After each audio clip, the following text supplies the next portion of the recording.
She was out picking mushrooms until she encountered the wolf whom the entire village feared. Have you ever looked into the eyes of true fear? Not the kind portrayed in movies, but the real thing, alive, breathing, with the smell of damp earth and blood. Aglaya Petrovna had. Every day, in a shard of mirror hanging on the wall of her old hut. One eye, alive and brown, looked at the world with familiar severity. The other, deathly white, saw something only it knew. Perhaps that was why she was not afraid of what the entire village of Sosnovka feared. The gate creaked mournfully, like an old joint. Aglaya slung an empty basket over her shoulder. It contained her husband's faded jacket and an old scarf tied tightly around her gray head. She was ready. The sun was just beginning to lick the tops of the pine trees, painting the sky a delicate pink. The air was clean and cool, smelling of dew and smoke from a neighbor's chimney. It was a perfect morning for a quiet hunt. Before we continue, let us know which city you are from. We are interested to know where our videos are being watched. Don't forget to subscribe to the channel and leave your rating. This motivates us to make new and interesting videos. Well, let's begin. Petrovna, come to your senses. The voice of her neighbor, Baba Mani, caught up with her at the edge of the village. Where are you going, old woman? That one-eared man has been hanging around the village for 3 days. Yesterday he stole a goat from Semyon's yard. Aglaya didn't even turn her head. She knew about the goat, and about the 2 dogs last week. She knew everything. The mushrooms won't wait, Manya, and winter is long. Her voice was dry as last year's leaves. She didn't add that her pension was small and her children didn't send money as often as she would have liked. Pride wouldn't allow it. She would rather go to that one-eared man than ask for help. Baba Manya crossed her back. Well, God be with you, stubborn girl. Aglaya only gripped the handle of the basket tighter. God was all well and good, but in the forest she always relied only on herself, and on the old mushroom knife in her pocket.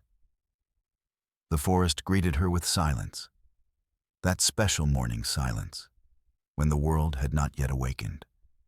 She walked along the familiar path she had walked for decades, first with her father, then with her husband, now alone. The moss springed softly under her feet, smelling of pine needles and rotten leaves. There was the familiar birch tree with 3 trunks, and behind it, a clearing with red chanterelles. Aglaya crouched down, her calloused fingers deftly cutting the mushrooms and cleaning them of soil. The basket began to fill up little by little. She worked silently, intently. The process was like meditation for her. Here, in the forest, she forgot about her dead eye, her loneliness, and the aching pain in her back. Here she was at home. But something was wrong. At first, she couldn't understand what it was. Then she realized that the silence had changed. It was no longer peaceful and soothing, but ringing and tense. The birds fell silent. Even the wind seemed to freeze in the tops of the pine trees. Aglaya straightened up and listened.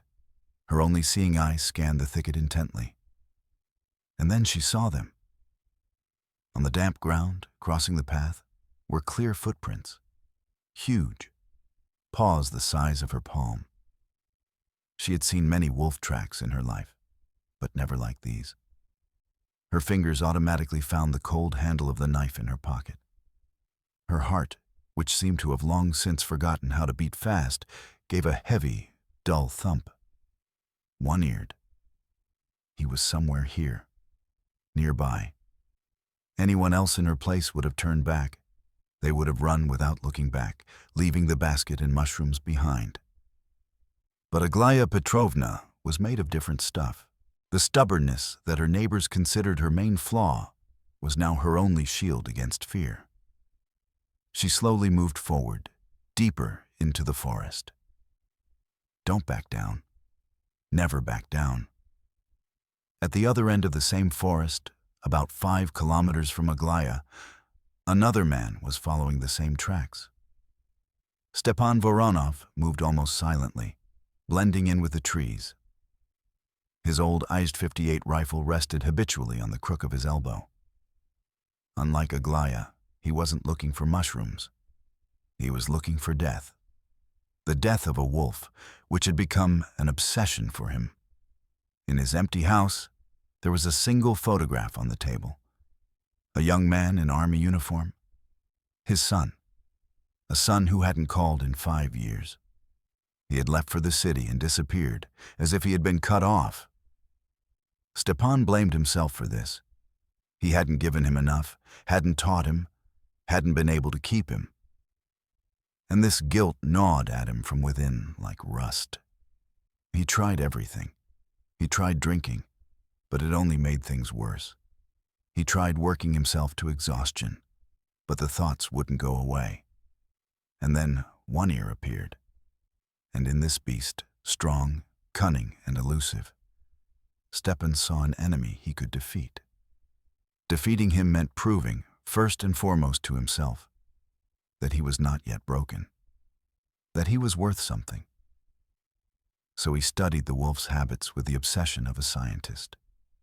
He knew his trails, his hunting times, his habits.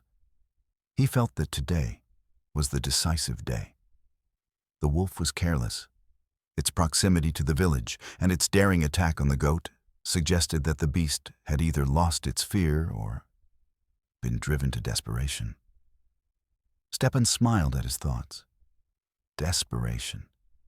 What desperation could a beast feel? It was just a predator. And today, that predator would die. Aglaya came out onto a small clearing. The sun was shining through the treetops, creating bizarre patterns of light and shadow on the ground. And then, the smell hit her nose. A heavy, metallic smell of fresh blood. She took a few steps and froze. Under a hazel bush lay what had recently been a young fawn. More accurately, it wasn't lying there. It was torn to pieces. A wolf had feasted here very recently, maybe an hour ago, maybe less. Panic rose in her throat like an icy wave. It wasn't just nearby. It was full. And perhaps he was resting somewhere nearby, digesting his prey. Aglaya slowly began to back away, trying not to make a sound. Her foot caught on a root. She lost her balance and fell to the ground with a dull thud. The basket rolled away, scattering bright red chanterelles across the moss. She froze, not breathing. And in that dead silence, she heard a soft, drawn-out moan. It wasn't a roar or a howl. It was the sound of pure, unrelenting pain. It came from somewhere behind the thick raspberry bushes, a few dozen meters away from her. Fear fought with curiosity. What was it? A wounded animal? But what kind? A moose? A boar? Or him? Summoning all her willpower, Aglaya stood up. Leaning on a tree trunk, she took a step, then another, pushing aside the thorny branches. And she saw him. The one-eared creature lay on its side, its front paws stretched out. It was huge, even bigger than she had imagined. The gray hair on its neck stood on end, and its torn ear gave it a truly devilish appearance. But that was not what struck Aglaya. The wolf wasn't looking at her. His amber eyes were fixed on his hind paw. The powerful paw was clamped tightly in the teeth of an old, rusty trap. The trap was chained to a metal stake driven into the ground. It was a poacher's trap, forgotten here many years ago. The beast was trapped. He struggled, trying to break free, but only dug the steel teeth deeper into his flesh. The ground around the trap was torn up, and the grass was soaked with dark blood. He was not a fearsome predator. He was a captive, doomed to a painful death from pain and hunger. And in his eyes, Aglaya saw not malice, but the very despair that the hunter Stepan did not believe existed.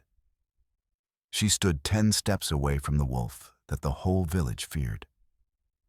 All she had in her hand was a small mushroom knife. And in her heart was icy terror and a burning, incomprehensible pity. The wolf raised his head and looked straight at her. He did not growl. He just stared. And in that gaze was a silent question. Stepan heard the crack of branches and froze. He was close. Very close. He recognized the place, an old clearing. The wolf must be here. Slowly, inch by inch, he raised his rifle to his shoulder, aiming in the direction of the sound. His finger rested on the cold trigger. He circled the raspberry bushes from the other side, stepping as quietly as only a shadow can. Now he would see him, his enemy, his redemption. He peeked out from behind the trunk of an old pine tree and froze. The scene that met his eyes was impossible, unbelievable. One-Eared lay on the ground, caught in a trap. And in front of him, at arm's length, Aglaya Kuznetsova was kneeling, the one-eyed old woman whom everyone considered a half-mad hermit. She was whispering something to the wolf. Her voice was calm, almost soothing. And the wolf, the beast that had killed a dozen village dogs, lay there and listened. He did not growl. He did not try to rush forward. He just looked at her with his intelligent, tired eyes. Aglaya slowly stretched out her hand, not toward the wolf, but toward the rusty mechanism of the trap. She was trying to understand how it worked. Stepan stood as if struck by lightning. The rifle in his hands became unbearably heavy. His whole world, his whole simple and understandable picture, where he was the hunter and the beast was the enemy, collapsed in an instant. He had to shoot. It was the perfect moment. But his finger wouldn't obey him. He looked at the one-eyed old woman who was fearlessly trying to help the animal he hated with all his heart, and he didn't understand which of them was the real monster.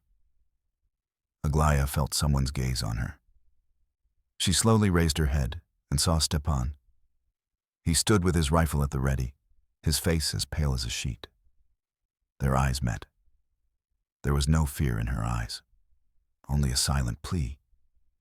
In his, there was confusion and shock. The silence was broken by a quiet, plaintive whimper. It was the wolf. He twitched his paw again, and a new wave of pain made him whimper like a puppy. The sound snapped Stepan out of his stupor. He slowly lowered his rifle. Without saying a word, he took a step forward, then another. He approached Aglaya and knelt down beside her. He did not look at her. He looked at the trap. "The spring is here," he said hoarsely, pointing to the powerful mechanism. "You need to press the arches on both sides, at the same time, hard." Aglaya nodded. The wolf watched their every move closely, but did not move. It seemed to understand that these two were its only chance. Stepan put the rifle on the ground. He looked at his hands, then at the wolf. "I'll press, and you try to pull its paw out, Petrovna. Quickly, do you understand?"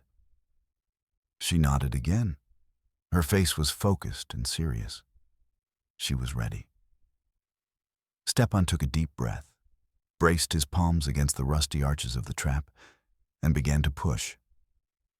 The metal gave way with a long, agonizing creak. The screech of rusty metal was deafening in the forest silence. It sounded like the moan of iron itself, tormented by decades of rain and snow.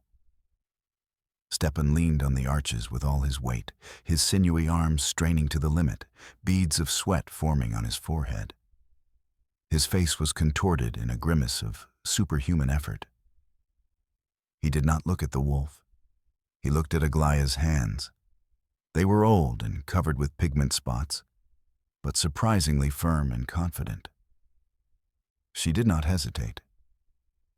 As soon as a tiny gap formed between the trap's teeth, she slipped her fingers into the bloody mess of wool and flesh. The animal's hot breath touched her cheek. It growled, but it was not a threatening growl. It was a hollow, guttural sound of suffering.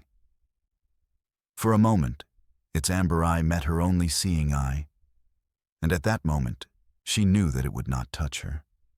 It understood everything. "Come on, Petrovna, faster!" Stepan croaked, feeling the spring begin to push back.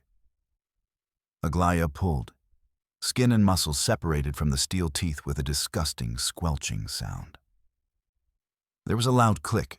The trap snapped shut, but it was empty. The paw was free.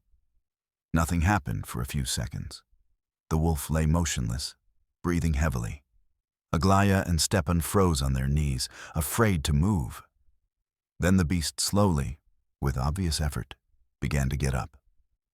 First on its front paws, then staggering on its hind legs. The wounded paw did not touch the ground. He held it up. Blood fell in thick, dark drops onto the moss. He stood there, huge, emaciated, and free. Stepan instinctively reached for the rifle lying on the ground, but his hand froze halfway there. He looked at the wolf, and for the first time saw not a target, not a trophy, not the embodiment of his failures. He saw a living creature that had just endured hellish pain and now stood before its saviors. The one-eared wolf took one uncertain step, then another. He slowly turned his head and looked first at Aglaya, then at Stepan. There was no gratitude in his gaze, in the human sense of the word. There was something else, something more ancient. Recognition, respect, a silent agreement between three lonely souls who had met in the heart of the wild forest. Then he turned, and without looking back, limped into the thicket. His gray shadow dissolved silently between the tree trunks, as if he had never been there. They were left alone. The silence that followed was even more deafening than the creak of the trap. All that remained on the ground was trampled grass, a pool of blood, and an empty, sinister trap. Stepan slowly rose from his knees. He felt devastated. All the rage and obsession that had driven him through the forest had evaporated, leaving behind only a hollow emptiness. He picked up his rifle. It seemed foreign and useless. Just a piece of cold metal. Aglaya, without saying a word, began to gather the scattered mushrooms. Only now did she notice that her hands were trembling slightly. The adrenaline was receding, giving way to a hollow feeling of exhaustion. "He would have killed you, Petrovna," Stepan said quietly, almost in a whisper. It was not a reproach, but a statement of fact, an attempt to cling to the old, familiar picture of the world. Aglaya straightened up, holding a handful of chanterelles in her hands. "Maybe. Maybe not," she replied in her usual dry voice. "We'll never know now." She looked at his hands, stained with rust and wolf blood. Then she looked at his face. "Did you call your son?" she asked suddenly. The question hit Stepan like a punch in the gut. He hadn't expected it. Not here. Not now. He couldn't answer, only swallowed convulsively and shook his head. For the first time in many years, he felt ashamed. Not in front of his son. In front of this one-eyed old woman. They walked back together. Stepan silently took the heavy basket from her and carried it himself. The forest around them seemed different. The sun was already setting, and its slanting rays pierced the thicket, creating a feeling of peace and tranquility. The threat was gone. Or maybe they just stopped seeing it. They didn't talk. Words were unnecessary. Each thought his own thoughts. But they thought the same thing. About what had happened in that clearing. About how fragile the line between life and death, between hatred and compassion, really was. Stepan thought about how he had always considered himself a strong man, a hunter, the master of the forest. And today, A 70-year-old woman with a mushroom knife in her pocket had shown him what real strength was. Aglaya thought about her husband. He would have understood her. He always said that the forest had its own laws, and man was only a guest there. And you couldn't come as a guest with a weapon and an evil heart. When the first roofs of Sosnovka appeared between the trees, they both felt relieved. But it was short-lived. Sounds that should not have been there came from the village. Loud, angry male voices. They came to the edge of the forest and froze. A crowd had gathered at the village head's house. There were 5 men, no more, but they looked determined.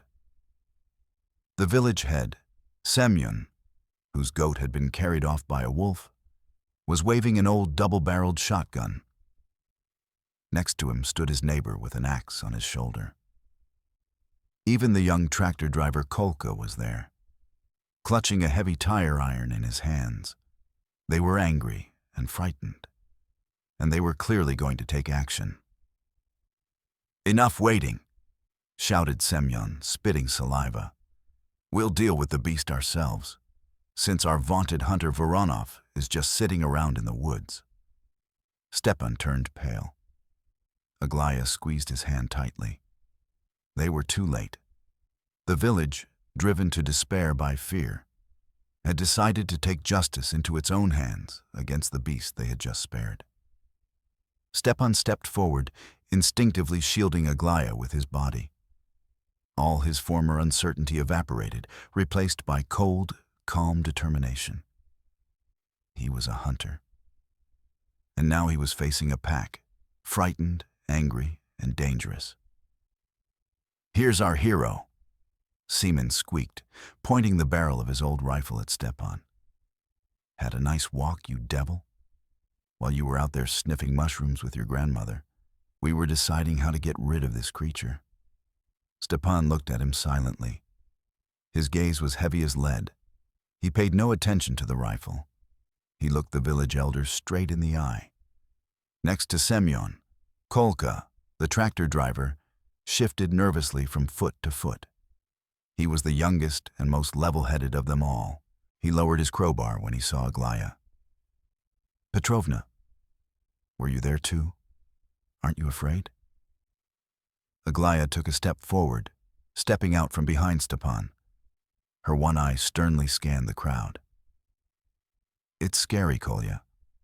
It's scary when men, instead of doing their work, run around the village with axes like madmen." "What should we do, Petrovna?" Seaman exploded. "Wait until he starts eating our children? That Voronov, that vaunted hunter, he can't catch him, even after 2 months." The insult hung in the air. Stepan felt the blood rush to his face. Earlier that morning, those words would have made him grab his gun and lead these people into the forest to prove his worth. But now everything was different. He slowly took the basket full of mushrooms from his shoulder and set it on the ground. This simple gesture had a greater effect on the crowd than any words could have. The great hunter Voronov, the terror of the forest animals, was carrying his grandmother's basket. "He's gone, Semyon," Stepan said quietly but clearly. In the silence that followed, his words sounded like a gunshot. "What do you mean, he's gone?" The village elder didn't understand. "Where did he go? Did he just vanish?" "I shot him," Stepan lied. The lie came easily and naturally. It was the only way to stop them. "About 3 hours ago, near Black Creek. I shot him in the hind leg. He went into the swamp. He'll die there.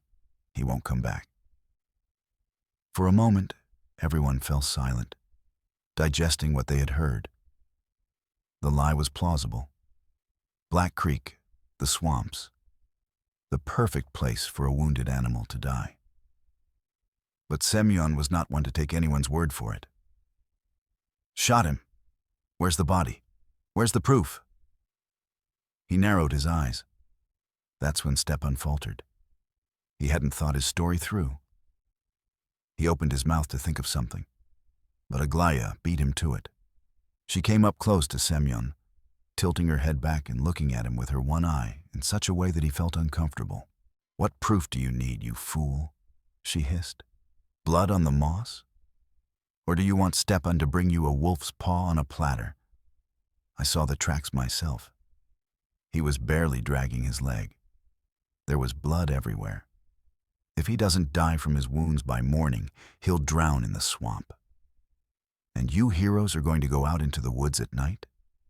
Chase after a wounded wolf? He'll take 3 more of you with him before he dies. Is that what you want, Semyon?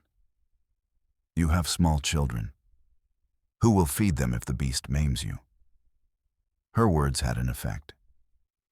The men hesitated, looking at each other. It's one thing to hunt a healthy beast in broad daylight, with a whole crowd. It was quite another to search for a wounded, desperate predator in the thick of the night. That was not hunting. It was suicide. Kolka, the tractor driver, was the first to lower his crowbar to the ground. Petrovna is right. There's nothing to do in the forest at night. He was supported by the second man, the one with the axe. To hell with him. If he's wounded, he'll die on his own. Semyon was outnumbered. He glared at Stepan, then at Aglaya. He didn't trust them. He sensed something was wrong. But he didn't dare go against everyone else. "All right," he said through clenched teeth, lowering his rifle. "We'll believe you, Voronov. This time. But I've warned you. If even one dog whines in the village tomorrow, I'll come for you. And you'll answer for it. Got it?" He turned and, without another word, strode toward his house. The others, hesitating for a moment, followed suit. The threat had receded, but something worse than fear hung in the air. Distrust. Stepan and Aglaya were left alone in the middle of the village street. Twilight was falling. Warm, yellow light was already streaming from the windows of the houses. Somewhere, a dog barked, a child cried. The village was returning to its usual peaceful life. But for the two of them, the world would never be the same again. They had become accomplices, keepers of a shared, dangerous secret. "Thank you," Stepan said hoarsely, without looking at her.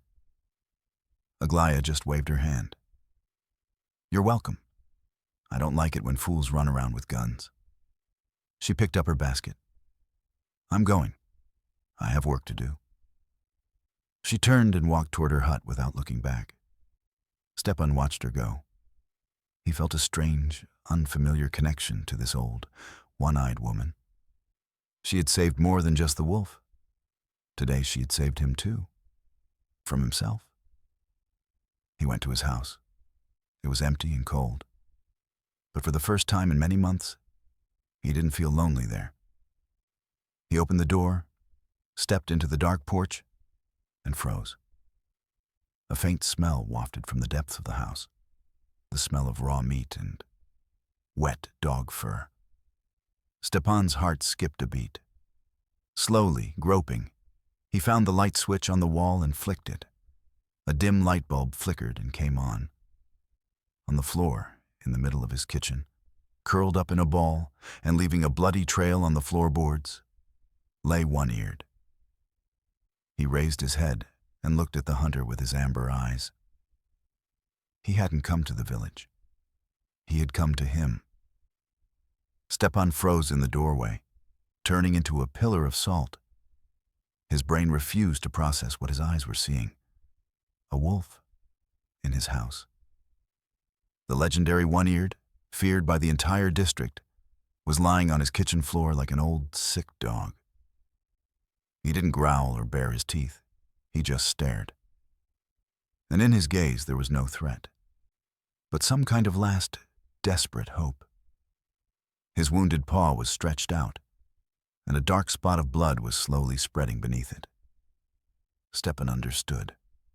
The wolf couldn't go on. The loss of blood and pain had done their work. And with some kind of animal instinct, by smell. He had found his way to the only person who did not wish him harm, or conversely, to his arch-enemy, in whose house he had decided to die.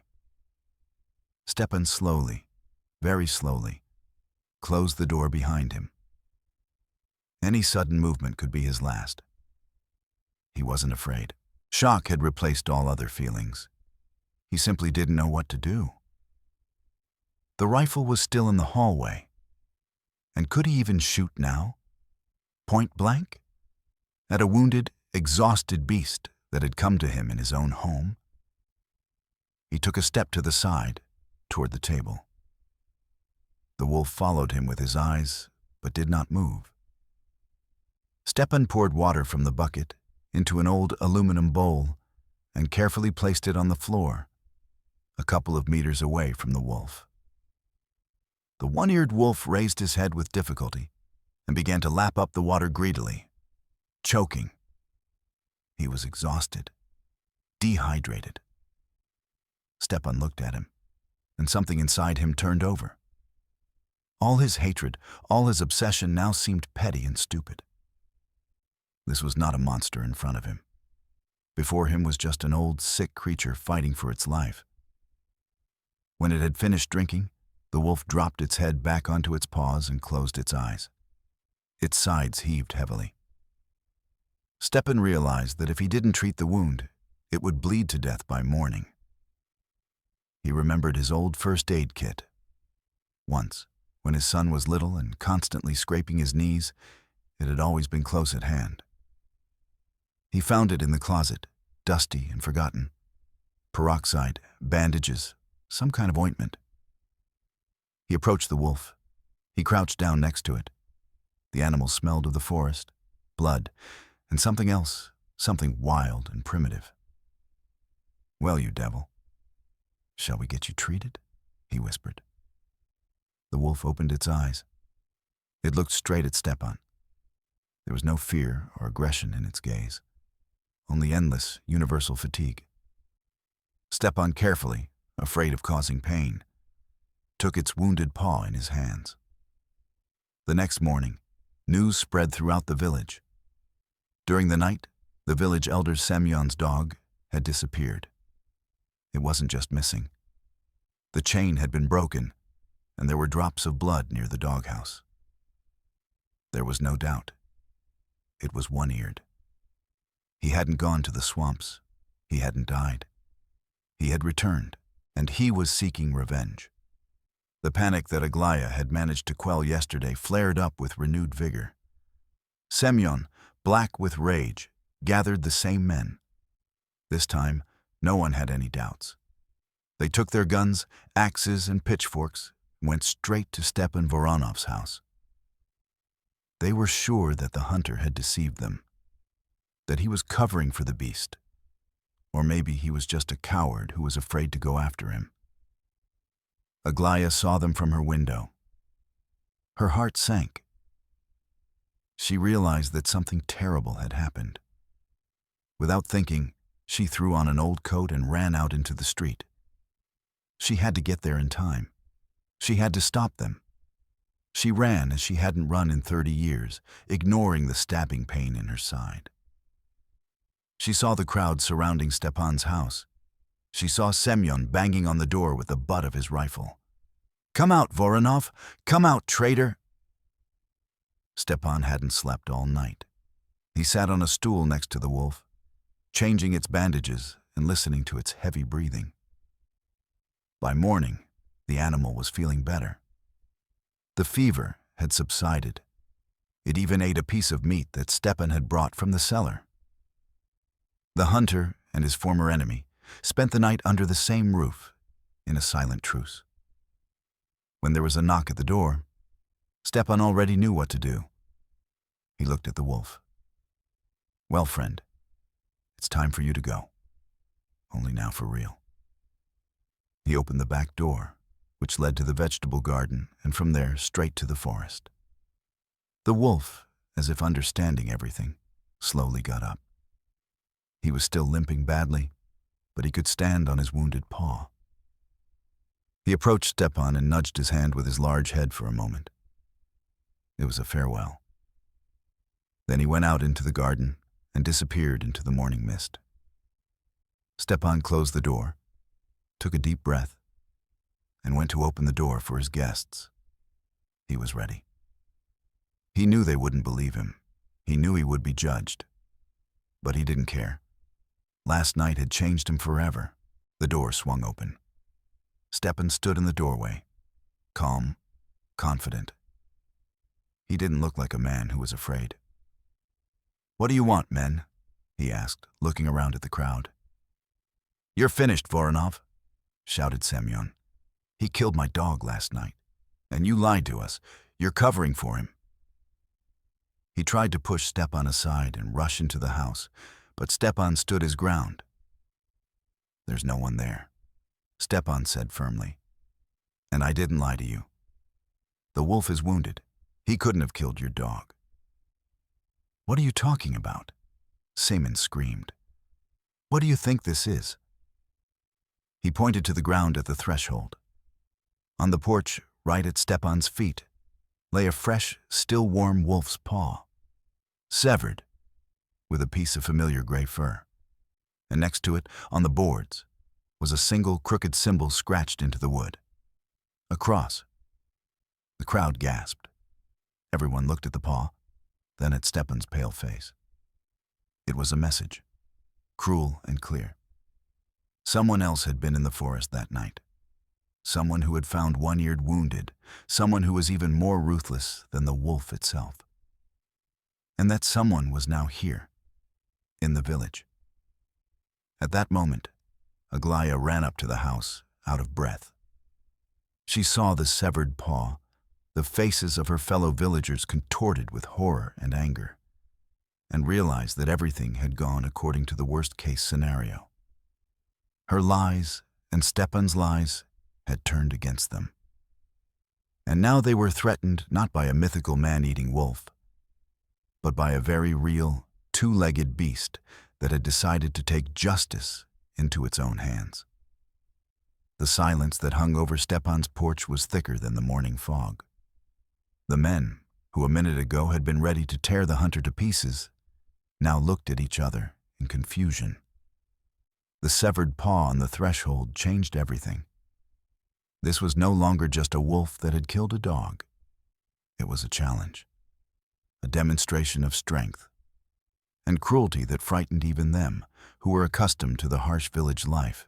The cross carved into the tree added an ominous symbolism. It was a mark, a sentence carried out. Semyon, the village elder, was the first to come to his senses.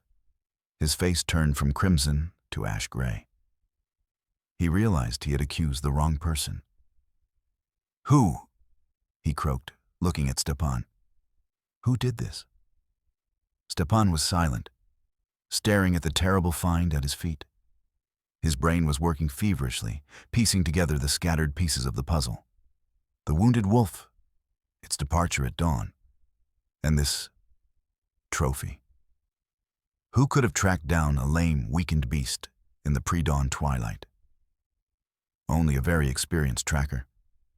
Who could have decided on such senseless cruelty, not to kill, but to maim, cut off a paw, and leave it as a warning? Only someone for whom killing is not a necessity, but a pleasure. And then he remembered a conversation that had taken place a month ago in a village shop. "They say the forester's nephew from the city has arrived," said Klava, the shop assistant. "Some kind of former soldier, either special forces or something. He's covered in scars, silent all the time, just drinking vodka and wandering around the forest with a knife. He's a scary guy." At the time, Stepan didn't think much of it. People come and go all the time. But now everything was falling into place. The forester, old Yegorich, lived on the outskirts, right by the forest. His nephew could easily see the wolf leaving Stepan's house. He could have followed the bloody trail and done what he did. Aglaya, standing a little way off, was also thinking. But her thoughts were going in a different direction. She looked at the faces of her fellow villagers, At their fear, now replaced by confusion and some kind of primitive horror. They were afraid of the wolf. But now they were faced with something worse, human cruelty. And she realized that the real threat to their little world did not come from the forest. It had always lived among them.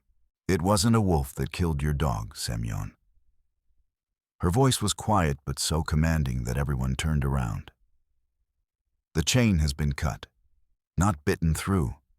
A wolf couldn't do that. It would need metal cutters. Everyone looked at the chain that Semyon was still holding in his hand. Sure enough, the ends were not torn, but smoothly cut, like a knife through butter. Only a human could have done that. The realization of this simple truth hit them like a bucket of ice water. All of this, the missing dog, the severed paw, was a setup, a cruel performance staged to turn the village against Stepan, to punish him for taking pity on the animal. But who? Why? Kolka, the tractor driver, who had always been the most quick-witted, suddenly turned pale. Yesterday, in the evening, I saw Yegorich's nephew hanging around the store, he muttered. He was buying just such a pair of bolt cutters. He said they were for the fence. All eyes turned to the road leading to the forester's house. Now their fear had a name and a face. And this fear was much stronger than the fear of a wild animal. Because animals kill to live, and people kill for fun. He wanted us to tear Stepan apart, Aglaya said slowly, looking at Semyon. And then he would have been our hero, our savior from the wolf. And he would have done whatever he wanted here. Semyon swallowed. He realized what a terrible mistake he had almost made. He had led the crowd against an innocent man, ready to take the law into their own hands. And he had almost played by the rules of a real monster. He slowly approached Stepan. There was no apology in his eyes. There was something more, a sense of shared misfortune. What are we going to do, Voronov?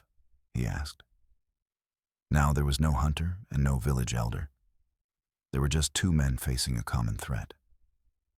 Stepan picked up the severed paw from the porch. He looked at it with indescribable pain. He had saved the animal, but he couldn't protect it. He had given it life, only for another man to take it away and turn it into a cruel form of entertainment. He'll be back, Stepan said hoarsely. He'll be back to finish what he started, to take the rest of the carcass. That's the kind of people they are. They need a trophy. He looked toward the forest, and I'll be waiting for him there. There was no anger or thirst for revenge in his voice, only ice-cold calmness. He was no longer a hunter obsessed with guilt.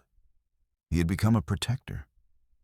He had to atone for his lies and save not only his reputation, but the entire village from a man who was more terrifying than any wolf. And he knew that this time, he would not have to go into the forest alone. Next to him stood a one-eyed old woman who saw more than all of them, who could see. And behind him stood the men who had just been ready to kill him, but now looked at him with hope. The war for Sosnovka was just beginning. The end, it was evening. Stepan sat in ambush by the Black Creek, exactly where, according to legend, the wolf was supposed to die. His rifle lay on his knees, but he knew he wouldn't need it. Weapons were useless against people like the forester's nephew. You had to speak their language, the language of force and pain. He was not alone. A few dozen meters away, hidden in the thickets, were Semyon and Kolka with pitchforks and an axe. They insisted on going with him. This was no longer his personal war. It was the war of the entire village. Aglaya remained in the village.